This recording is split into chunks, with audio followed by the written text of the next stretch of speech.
मैं शुरुआत सबसे पहले इसी बात से कर रही हूं। वारिस साहब, ये जो बार बार बयान देते हैं, उन बयानों का नतीजा देख लीजिए सर। मुर्शिदाबाद में लोग उतर रहे हैं, हिंसा कर रहे हैं, गाड़ियां जला रहे हैं। ये देखिए जरा तस्वीरें। ये जो बयान दिए जाते हैं कि खून खौल रहा है, नाइंसाफी है हमारे साथ। जी, बयानबाजी का नतीजा तो आप हम सब देख चुके हैं ना। नागपुर के अंदर, महाराष्ट्र में क्या हुआ, यही सब बयानबाजी का नतीजा है। मस्जिदों में घुस घुस के मारेंगे, एक धक्का और मारेंगे, शाहीन बाग को जलियांवाला बाग बना देंगे, ऐसे सारे बयान आ रहे हैं बीजेपी और उनके सहयोगी दलों के नेता के द्वारा, मगर कोई उन पर एक्शन कार्रवाई नहीं होती। तो उसका आप सब देख रहे हैं, बीड के अंदर भी वही हो गया। महाराष्ट्र के अंदर जिलेटिन स्टिक और सिगरेट जलाता हुआ पहले रील बनाया, उसके बाद जाके मस्जिद के ऊपर फोड़ दिया, दीवार को ये कर दिया, यूएपी लगाया उनके ऊपर। तो ये सारे बयान को रोकना चाहिए। हम तो पहले से बोले, देखिए सुचेत, वायलेंस का मैंने हमेशा कंडेमनेशन किया है, वायलेंस नहीं होना चाहिए, मगर संविधान ने हमको अधिकार दिया है कि हम पीसफुल प्रोटेस्ट करें। मगर यहाँ जब यूपी में पीसफुल प्रोटेस्ट करने के लिए लोग गए काली पट्टी हाथ में बांध के, तो 2-2 लाख रुपया सबके ऊपर बॉन्ड। कौन से प्रोविजन के अंदर लिखा है भाई 2 लाख रुपया बॉन्ड? उसके बाद वहीं 2 दिन के बाद जब शोभा यात्रा निकली, आप शोभा यात्रा निकालिए, जिस गली से जिस मोहल्ले से जाना चाहिए, कोई रोक नहीं सकता। मगर आप जाके दरगाह के ऊपर, मस्जिद के ऊपर जाके स्पीक ऑन दीज विजुअल्स ना, ये क्या शांति प्रिय प्रदर्शन है? ये विजुअल शांति प्रिय है, इसको कंडेम करिए ना सर, क्योंकि यहाँ से आग और जगह लगेगी। किसी की दरगाह के ऊपर जाके, अरे भाई, मैं तो कंडेम हर वायलेंस का करता हूँ, करता था, करता हूँ, करता रहूंगा। वायलेंस, किसी को कायदा कानून हाथ में लेने का अधिकार है नहीं। पीसफुल प्रोटेस्ट होना चाहिए। अगर सरकार की नीति से किसी को आहत हुआ है तो पीसफुल प्रोटेस्ट करे, वो वायलेंस नहीं होना चाहिए। मगर जब वहां पे वायलेंस हो रहा है, जब भगवा झंडे लहरा रहे, वहां तो आप कुछ नहीं करते। पीसफुल प्रोटेस्ट जो कर रहा है उसमें 2 लाख रुपए का बॉन्ड डाल देते हो। सर, ये पश्चिम बंगाल की तस्वीर है। पश्चिम बंगाल की पृष्ठभूमि के बारे में भी आप जानते होंगे, मुझे बताने की जरूरत नहीं है।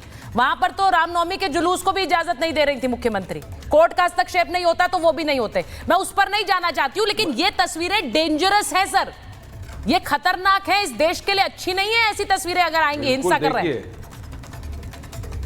चाहे पश्चिम बंगाल हो, यूपी हो, महाराष्ट्र हो, मध्य प्रदेश हो, कहां पर भी हो, वायलेंस नहीं होना चाहिए। किसी को भी कायदा कानून अपने हाथ में लेने का, सुचेता जी, अधिकार नहीं है, मगर पीसफुल प्रोटेस्ट करने का अधिकार है। आप कैसा रोक सकते हो? अगर कोई खामोशी के साथ काली पट्टी बांध के अगर पीसफुल प्रोटेस्ट कर रहा है काले कानून के खिलाफ, तो आप उस पर 2 लाख रुपया पेनल्टी लगा देंगे, बॉन्ड भरने बोलेंगे उसको। कौन से संविधान के प्रोविधान में लिखा हुआ है?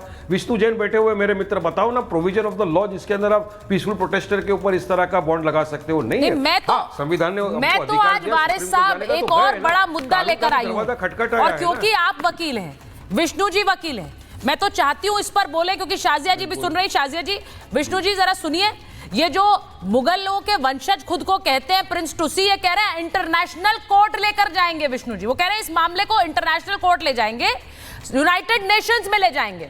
आप सोचिए कि कैसे इस पूरे मामले को देश के बाहर ले जाने की कोशिश हो रही है।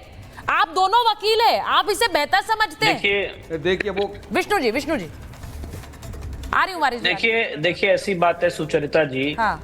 जो लोग ये कह रहे हैं कि वो इस मामले को इंटरनेशनल कोर्ट ऑफ जस्टिस ले जाएंगे, जरा इंटरनेशनल कोर्ट ऑफ जस्टिस का आर्टिकल 34 उठा के पढ़ लीजिए। इंटरनेशनल कोर्ट ऑफ जस्टिस में कोई व्यक्ति नहीं जा सकता है, सिर्फ जो देश है वो जा सकते हैं। तो ये प्रिंस टूसी के अलग देश बनाने की कोशिश कर रहे हैं या क्या इनकी मंशा है मुझे नहीं पता, और इनके जो भड़काऊ बातें, मुझे तो ऐसा लगता है। और सुचेता जी एक बहुत बड़ी गलती कर रहे हैं हम और आप, इनको प्रिंस कैसे बोल रहे हैं? आर्टिकल 18 में मना किया गया है कि आप किसी भी आदमी को कोई टाइटल से नहीं आप नवाजेंगे। तो ये टूसी है, ये प्रिंस नहीं है। ये जो आप प्रिंस बोल रहे हैं, ये आर्टिकल 18 का वायलेशन है।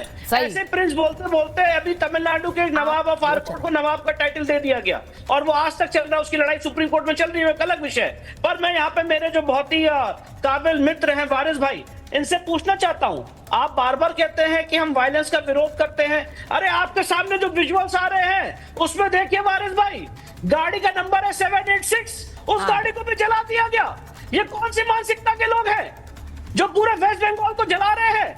अगर आपको वक्फ का विरोध है तो उसके खिलाफ तो याचिकाएं सुप्रीम कोर्ट में गई है, उसके खिलाफ हाई कोर्ट जाने का अधिकार है। आपके पार्टी के खुद के जो अध्यक्ष है वो सुप्रीम कोर्ट आए।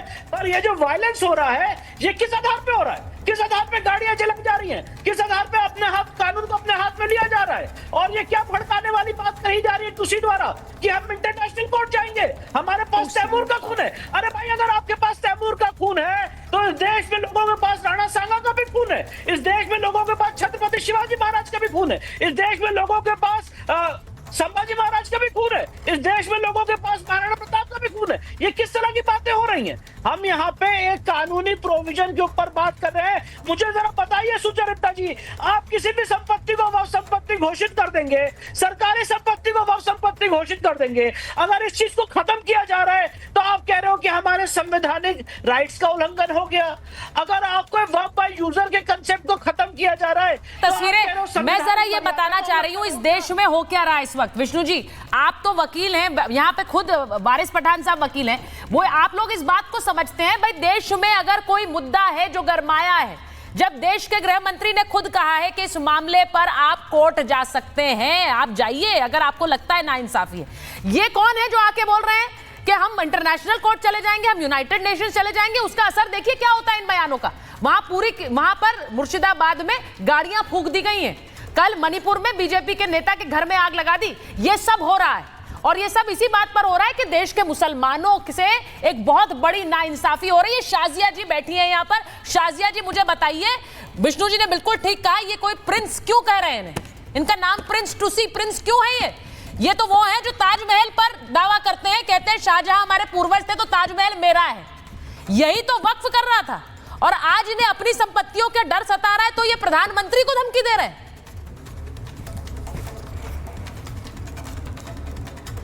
देखिए, इतनी शर्मनाक ये मानसिकता है और ताज्जुब की बात तो ये है कि हम लोग अब तक इसको बर्दाश्त करते आए हैं। आप जरा खुद सोचिए, अपने को ये शहजादा समझ रहे हैं, ये पूरी की तरह से इस मुगालते में हैं कि वाकई में मुगलों के वंशज हैं। इन्हें ना तो कोई भी इतिहास का कोई आइडिया है, ये जानते नहीं कि बहादुर शाह जफ़र 1857 में उनका पूरा रेन ख़त्म हो गया था, उनका शासन, और इतने साल फिर वहाँ पे अंग्रेज़ रहे हैं। कहाँ से वो मुगलों के वंशज हैं, कहाँ से वो इतनी प्रॉपर्टीज़ का दावा कर रहे हैं, कोई इसको ट्रेस नहीं कर सकता। इसके अलावा आप देखिए कि किस तरह से भड़काऊ बातें कही जा रही है मेरे भाई वारिस द्वारा, बजाय ये कि वो देखें कि क्या हो रहा है इस देश में और रोके उन लोगों को और कहें कि ये तो बहुत ही ज़्यादा मतलब ख़तरनाक विजुअल्स हैं, ये इसको इग्नोर करके दुनिया भर की बातें कर रहे हैं और ऐसी बातें कर रहे हैं जिससे और दंगे भड़कें कि कोई ये कह रहा है कि मस्जिदों को तोड़ दिया जाएगा, गिरा दिया जाएगा। पूरा की पूरा आप देख रहे हैं जिस तरह से विरोध प्रदर्शन हो रहे हैं, कब्रिस्तान ले लिए जाएंगे, मस्जिदें ले ली जाएंगी, मुसलमानों के मामलों में दखल अंदाजी हो रही है। लगातार भड़काऊ बातें गरीब मुसलमानों जिनके फ़ायदे के लिए बिल है या एक्ट है, आप परेशान कर रहे हैं। मुझे समझ में नहीं आ रहा है इतनी गलीज़ सोच कहाँ से आ गई। और ऐसा वो ज़मीन का लालच जो बिल्कुल अवैध तौर से हासिल किया है कुछ लोगों ने, ये मुस्लिम सावनवाद है देखिए, और ये आप देखिए उसका असर, और इस पर यही प्रहार है ये एक्ट जो है, जो सामंतवादी सोच थी लूटने खसूटने की कि गरीब जाए भाड़ में, मजलूम जाए भाड़ में, महिलाओं की हम क्यों फिक्र करें, हमें ज़मीन बटोरना है, कहना है कि अल्लाह की ज़मीन है लेकिन इस्तेमाल खुद करना है, उसको रेंट पे देना है।